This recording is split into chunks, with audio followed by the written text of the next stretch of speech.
there, everyone. I am so excited to be here today as Pink Lady. Yes, Pink Lady presents a program that brings you lives well lived. And today we have two beautiful ladies who definitely are living their lives well and changing our world one newspaper article at a time. I have with me today lovely Kathleen Sterling and her adorable daughter, Katie. And they have 4 community papers. And we're going to talk about that in a minute. But Kathleen, first of all, you graduated USC, yes, but not just graduated. Tell everybody, first of all, what was your major? I was a political science major, not a journalism major. So I was poli-sci IR, and then I went on and got an MBA. But halfway through the MBA, I sort of changed tracks and got in the newspaper business. Why? Was there any particular, hey, something inside you said, I want to do this, or what? I grew up in Woodland Hills, and I had moved home to go to graduate school, and Woodland Hills had changed. Yes. So instead of the sleepy ranch community that I left, I came back. Warner Center was booming.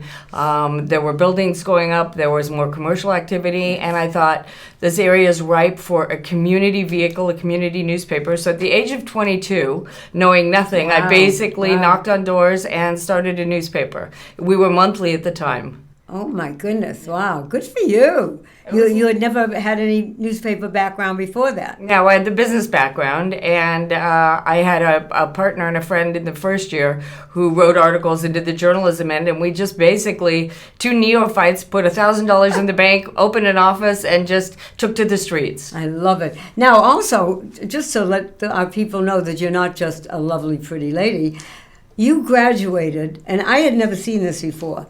Tell us how the wording on the graduation thing was magna, go ahead. Oh, magna cum laude. But, then you got the second one, which was the order.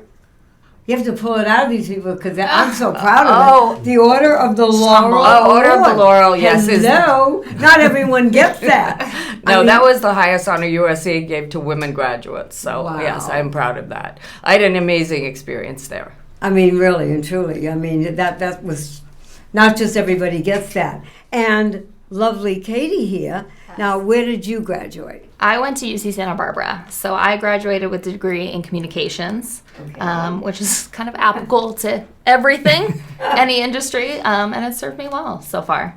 And now, what have you been doing up until the point that you joined the family? That's what I want to know. So I was in entertainment production. Would explain that. So I worked at a production company for many years that did commercials. So that was a totally different realm that I was unaccustomed to. Because before that, I actually interned at Good Day LA. So news in a different format than, old school newspaper. And then I just kind of wanted more of a work-life balance because I'm sure production can be long and tedious and, I wanted a little bit more of a life. Good for you. Now, when you graduated and you went into the other entertainment and everything, did you have any inklings about writing or, doing editorials or anything? Right. It wasn't necessarily on my mind, but growing up, I did write a bunch of entertainment articles for the paper, so it always kind of contributed here and there and, gone on press trips and all that, so I had a little bit, on my docket. I have to add that she started in the newspaper business at probably the age of 2. I have pictures of her standing on a milk crate stuffing inserts in the paper. So she grew up at the office. So I love she made her own newspapers at the age of 4 and 5 that I kept. She'd cut and paste and color. I guess I couldn't escape from it. So that's adorable. I'd like to show our audience the 4 newspapers that you started. Which one did you start with first? The Warner Center News. So we started in the business community. And also it's on the screen. But this is your Warner Center News, everyone. Yes. And how many pages normally are in here? The papers range from 16 to 28 pages, depending on what's going on that week, what the news is, what the ad count is. The interesting thing is we wake up every Monday morning and we have no idea what we're doing. Because this week, for instance, I wasn't sure what was going to happen, and Wednesday morning, some lovely person shot up Ventura Boulevard with BB guns. I was just going to say that was one of my questions. I was going to have everybody. I'm going to ask you that afterwards, but wait, because that's coming. The second newspaper is the Valley Vantage. Here we go. Valley Vantage, everybody. Yes, which we bought in 1991, right after you were born, because it had legal adjudications. So What does that mean? That is the paper that can run legal notices for the County of Los Angeles. Oh. So that was a missing piece of the puzzle. So this was editorial and advertising. This brought us in the legal business. I did not know that there was a difference. That you could not have everything. You have to be legally adjudicated and approved by the Superior Court. In order to have notices. Right. Like when you say notices, is that divorce notices? Is Exactly. I'm Petitions, suing someone. Summons, all sorts of Starting things. a new business. Right. DBAs. ABC notices, DBAs. Okay, so now, but let me just ask you. So that's in the Valley Vantage. Right. Can it also be in the other paper or only in that paper? No, it can run in the others, and we do that. Good, okay, but it started here when Right. you did that. And then the third community paper. There's a long story with that one. I'll make it Good, short. no, we have time. So We the have time. Calabasas Enterprise was actually started in 1969 to bring water to the Calabasas region. Calabasas at that time did not have their own water district, so two women in Calabasas, Alice Stell and Eleanor DeCarteret, Right. started the newspaper as a vehicle to reach the community. So it's been around since the early 70s. Wow. My late husband Roger bought it in 73, sold it to the Hearst Corporation in 82. They tried to sell it to me in 85. Okay. And then they bankrupted all their community newspapers, including the Herald Examiner and all their local papers. So we restarted that one in 1983. Wow. So, and people didn't know that they missed it for like 10 years. They're like, oh, Really? yeah, I missed a couple issues. Because the beauty of community newspapers is it brings everyone together. It's local news. So Right. we just started over, and they just thought, oh, I missed a couple things. This is what's going on in Calabasas now. I love it. And then one of the reasons, not all the reasons, but one of the reasons that you brought this lovely lady in was because you got into the Encino. Yes. Yep, that's when I And- came on board. There you go, everyone. And you call this the Encino Enterprise. Yes. Okay. Where do you find the names for these? I mean, Enterprise, the Valley Vantage. I mean, just... You know, there are traditional names for newspapers, obviously Times and News and that, but we had the Calabasas Enterprise for quite a while, so we just wanted to pay a little homage and pick it up. And Encino did not have any kind of vehicle for them. Really? No, Yes. they didn't have a community And that's paper. a big community, everyone. It is. And what happened after Katie started getting involved in the chamber and the neighborhood council and the local politicians, they said, you've brought us together. You gave Encino a voice. And so they're thrilled Right. with it. And she's done a great job, I have to say. I love it. That's a mother talking, but you know Yes, what? Yes. No, but also a publisher right, I was talking. going to say, in Kathleen's particular part here, is not just having a daughter in the family business, it's having a partner and someone that really has grown, I'm sure, with everything. You left the entertainment, Yes. but you had been also writing an article for Mother's Papers. Right. And what was that? So I usually did entertainment, whether it be movie reviews or restaurant reviews, Right. theme park attractions, all the fun stuff in the paper basically was delegated to me. So I had experience writing and I enjoyed it. So when I joined and had a paper to myself, basically, it wasn't groundbreaking. It was more, advertising and getting into that world and trying to get the community involved. Right. We'll be right back. It's about the humans. These humans, those humans, groovin' and golden. It's about getting more than health insurance and a partner who listens and acts. Humana calls it human care. It's talking to a doctor from your couch or helping you find a cheaper prescription before you ask. It's helping you fix the rugs so you don't fall and keeping you social, online or off. It's getting to know you so you can be your healthiest. That's our superpower. That's human care from Humana. My thing is this, because I don't know. First of all, you have 4 papers here. How many reporters, actual quote unquote? Because I think of like Superman. I mean, that's my idea. And with the newspaper, with Lois Lane, was it? Right. Yes, It was exactly. Lois Lane. And my idea of like reporting do you have reporters that just take care of one part, and then another reporter does something else? I mean, how do you do that with your papers? You want to roll with that, or? I mean, I can start it off. We Yeah. have a bunch of, I guess, freelancers, you would say, and people who've written for us for a while. Okay, when you say freelance, they don't actually work full-time. Correct. Right? They're contributors. Okay. So we have people who kind of center on social issues in the area, and someone who covers homeless and community stuff like that. We also have frequent health writers, so they do contribute fairly often. We have some columns that are regulars, so we have the writers that contribute those. Okay, like what are some of your columns that are every week, all the time? Information and Straight Talk is written by Jane Rifkin, who has written for the paper actually since probably 1974. Oh, my goodness. She started with the original Calabasas paper, and she writes a health column every week. And of course, this past year it's been COVID. Yes. But she does also other health topics. Then we have a younger health writer, Ali Priori, who writes more about general wellness and health and fitness, in Pilates, exercise, nutrition, hydration. Oh, wow, okay. We have an entertainment writer. Well, Katie does a lot Besides of entertainment. me. Yes. But we have don't another just throw her- entertainment yes, writer. Yes. okay. And a business editor. One of our most popular columns is once a month we do Night Trek, which is Yes. written by an amateur astronomer who talks about what you're going to see in the sky, let's say in August. I When like to look that. for the full moon, when to see the satellites, when there's going to be a star cluster or a special event. Right. And then we've got various real estate people. Christopher James is one of our new writers. He's more on the street. He did the BB gun shootings. So I would say with stringers, as they're called, freelancers, we probably have 10 to 11 people.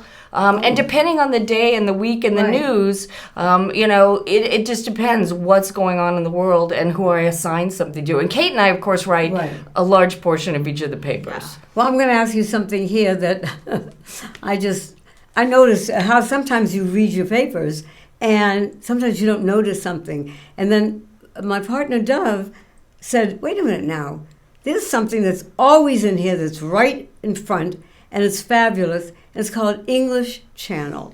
So, ladies and gentlemen, I'm going to ask the question, what is English Channel? So my late husband, Roger, started in the newspaper business in Sanger, California. His dad owned a newspaper. His grandfather was a printer. So he grew up in the business. And in the late 50s, there weren't that many television channels. So he, obviously in the newspaper business as a joke, named his column the English Channel. And it is wordsmith ideas, it's jokes, it's puns, it's shaggy dog jokes. And we didn't run it for a while, and people said, where's the guy with the jokes? They all think he's English, but they love the jokes. It's funny. a little bit of levity in the paper, and it's just kind of a fun thing. And now we have readers sending in jokes and fun things. So it's become like a little community piece. It's the top column that's always pointed out by I readers. love it. Yeah. I love it. Well, it's also a nice memory. It is. It just is. Why did you go into community? I mean, with your backgrounds, you could have gone to the LA Times and done some work and stuff like that.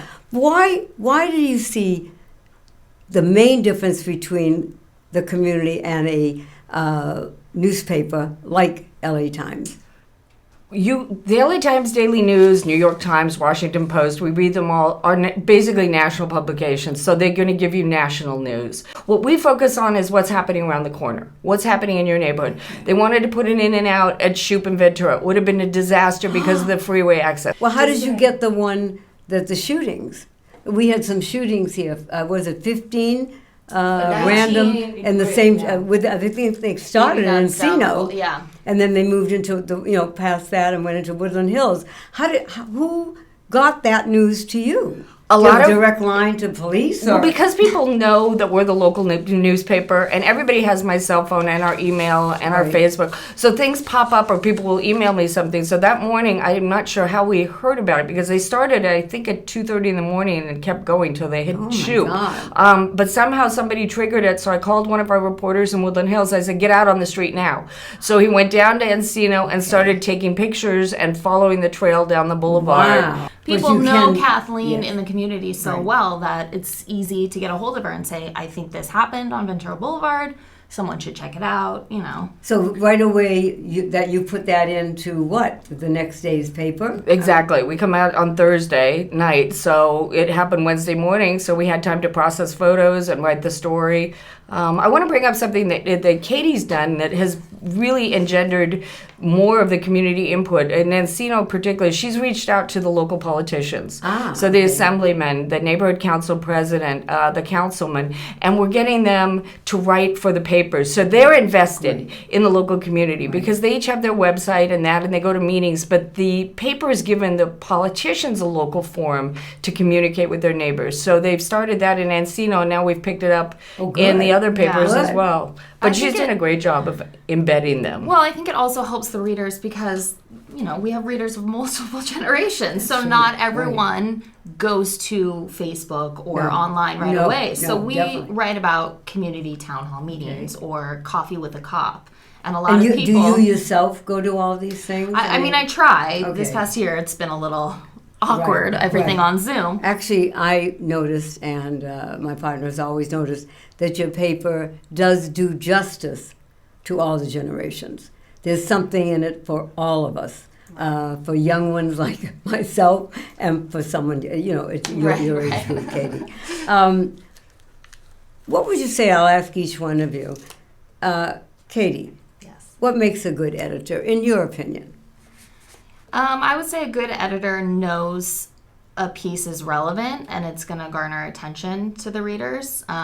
And I think that was a hard thing to do over quarantine because Yes. how much can you read about COVID? Correct. You know, there Correct. comes to a point where I know. you need a break. Yeah. So that's why we still include stuff like the English channel to give some levity and some different, you know, reading material that's not depressing.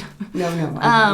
And yeah, it's something that has factual, you know, and is interesting, I think. And when you just said factual, how do you check out certain things? You know, I always wondered, you know, how do you check out, you know, something that, an age of someone or actually their history if you're writing about them? Do you have someone who is like a factual checker? we don't have a specific factual checker, Okay. but again, going back to Is because there we're such a thing in the newspaper business? It is. Oh, yeah. definitely. Because definitely. to me, I would think someone has to check something. right. We don't Okay. have one specific person, Okay. but I would say going back to being a community newspaper is because we know people so well. You know, we can call and say, hey, we want to talk about this article. Can we run some things by you and double check this? And I think because most of our writers have been with us, some over 20 years, we know them and trust them. Right. But I do have a great story about age if you'd like it. Oh, I'd love it. So we did cover the opening of the Reagan Library. Okay. And a friend of mine happened to be the PR person at the time. And so we went out and they had a beautiful wall with the names, you know, Ron and Nancy. And they were putting the birth dates up. And Nancy would not give them the year of her birth. And my friend finally had to say to her, you have until Thursday to decide what year you were born because it's going on the wall. Oh. So we had to sort of hold the paper because we waited till love she it. made up her mind. But I think that being a good editor, if I can answer that for a minute, means being very open.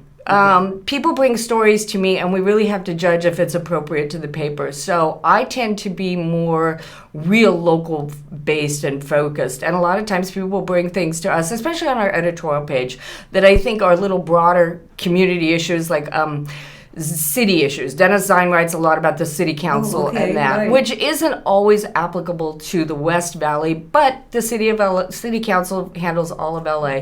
But I think picking and choosing what goes into the paper is a big thing. It's, you know, all the news that's fit to print. So you have a certain number of pages you need to fill up. So a lot of times we do have to leave things out or make room for relevant or breaking stories. Yeah. So it's a juggling act. Staying true, Also. I think, to the community aspect. Because I know I get so many emails, and I'm sure she does I'm too, sure you of do. things, Right. cool events in Pasadena. And you're like, okay, well, that's not in our distribution area. No, so no. we're not going to do that because we really want to keep it local in your backyard. Because my way of thinking is, I go by the editor, you have the all-ending statement, so to speak, to say that goes in. That's not quite what we want. Right. Is there any one story that got into any of your papers that you thought was going to be okay, and then the decision was not good? I mean, we all go through these different things. We're all human. The most controversial stories we've done, and it seems no matter how we approach it, is the homeless issue. We did quite a few stories a couple years ago on being gentle with the homeless. They are human beings. They are people. Yes, some of them are drug addicts. Some of them are mental, have mental issues. But all in all, they're part of the community. And this is before it bloomed out of control. Yes. But we would run stories on both sides that we need to do something to take care of them. And yes, this is a scourge on the boulevard. But it seemed that no matter what issue we posted, people attacked us viciously. I mean, the Facebook attacks and the letters to the editor and the assaults and the threats. We got several threats at that point. So we've realized that there are some issues that are just hot topics in the community. So I think it's calmed down a little more because I think everyone agrees now it is a problem. It is something that needs to be dealt with. 2 weeks ago, we were instrumental in getting a homeless heroin addict evicted from the oldest house in Woodland Hills, the little house at Glade in Ventura, which was from the 20s. And this gentleman, loosely, had taken over and had his drug paraphernalia and everything, and we did a story on it because of the historical value of the property. Right. Property owner saw it at 4 a.m, had the cops there the next morning to evict him. So we do affect change, but sometimes it's a little controversial. Yeah. We'll be right back. At one time or another, every family is faced with mobility issues for a loved one. Call Before You Fall is here for you with all the safety and mobility solutions your family needs. Come see Alex in the Call Before You Fall showroom, or if you can't, they'll come to you in one of their fully stocked service vans. So put your mind at ease today. Call Alex at 1-800-829-1491. Remember, be on the safe side. I think that I want to touch on something very quickly that you sort of alluded to. So working as mother and daughter, I did worry that it would be stressful or impact our relationship on a personal level. Yes. It has been fabulous. I mean, for the last 2.5 years, I've been able to work with my daughter. We talk daily. Sometimes we talk hourly. We laugh at certain things. We joke around. We get serious. Age, how young are you? I'm 30. 30. Okay. So that means I'm 50, going on 59 years older than you are. Because I'll be 89 in a few months. And my son jokingly said, "You're not going to be 89, you're going to be 89 entering your 90th year." So out of the will he is. That's it. But look at what you're doing at 89. know. So I hope that, at that age I'll still be doing something. But Kathleen and Katie, that's what's happening. Yeah. You see more and more of my generation not sitting at home, leaving one job and realizing that, wait a minute, there's a world out there. I can do something else now. Right. And actually, that's what I did. I had this. The biggest challenge that we were talking about in all of your stories that you've done, which has been many years, and just with you the past, year or two? Yeah. For you, in your paper, what has been the most happiest one and the saddest story? Oh, man. I think the saddest story would probably be a COVID story, just because it obviously took the world by storm, and no one knew what the future held. Right. I think our happiest stories are always the people in the news related ones. The person in your community doing good. We had a story about a dog adoption place that works with injured soldiers. So they rehab adopted dogs to work as basically PTSD dogs or service animals. What was the name of that? Soldier to soldier. Oh, I love that. Yeah, so it's Wow. saving 2 lives in one. And that was, a feel-good cover story that, is still local, but it's not what's wrong in the world. It's what's right in the I world. love that's a beautiful story. When was that in the paper? That was one of our earliest editions, so I would say probably April. The saddest story, I think the one that, and I've done everything from murders and suicides and horrible stories. I think the one that impacted me the most and really stayed with me was the story we did about a year and a half, before COVID, on human trafficking and how it is not a third world problem. It is happening in Woodland Hills. Yes. It is happening at Yes. Pierce. It is happening at CSUN. And I went to an exhibit at Dignity Northridge where they showed the sizes of shoes that they had taken from women that they had rescued, and they were as small as 2 years old to up to 18. So that stayed with me. So one of the happiest stories we did as a counterpart to that is Pacific Lodge, which used to be Pacific Lodge Boys Home, is now a rehab or a center for women who have been rescued and they're taking care of them there. I think the happiest stories I do, like Katie says, are the ones where we can applaud people who are doing something wonderful in the community. They've won an award for their community service. For instance, the Fernando Award or the Valley 200, where people have actually gone beyond their job and gone out to help people. And then there are fun stories that we do that are great. The concerts in the park, Kenny Loggins shows up in the park a couple of years ago. Different things that are just fun and light and entertaining because Can I add, though, you never know what will happen once you publish a story. Yes. So for the human trafficking one, correct me if I'm wrong, but many of the victims were tattooed, correct? Yes. Wow. So someone in the community read that who was a doctor, right? And called in and said, I will offer to remove the tattoos for free. Fabulous. So you never know the domino effect. Right. I love that. Well, in wrapping this up today, Kathleen, I mean, you're young. You've got the world in front of you. You've got a beautiful assistant, publisher, editor, just your lovely daughter. Where do you see yourself in the next 5-10 years? Do you see adding newspapers? Do you see what do you see? I'd like to expand the growth that we have. I'd like to expand our circulation area in Woodland Hills into West Hills more. I'd like to obviously add more writers because I think the more people we have helping us, the more diverse it is. I think sitting here listening to these two ladies who are not only beautiful and enchanting, really, but bright business people who want to do well for their community. And no doubt in my mind that you will acquire more papers, you will acquire more editorials as being an editor to more papers, and definitely we need you. The community needs you. And I thank you so much for being guests on Pink Lady Presents, because they are lives well lived. Thank you. Thank you you so much. Thank you I just do that. I'm terrible to habit, but when I feel so passionate about something, and I do. Oh. Yes, for the ladies. Thank you so much. God bless everyone. We'll see you next time.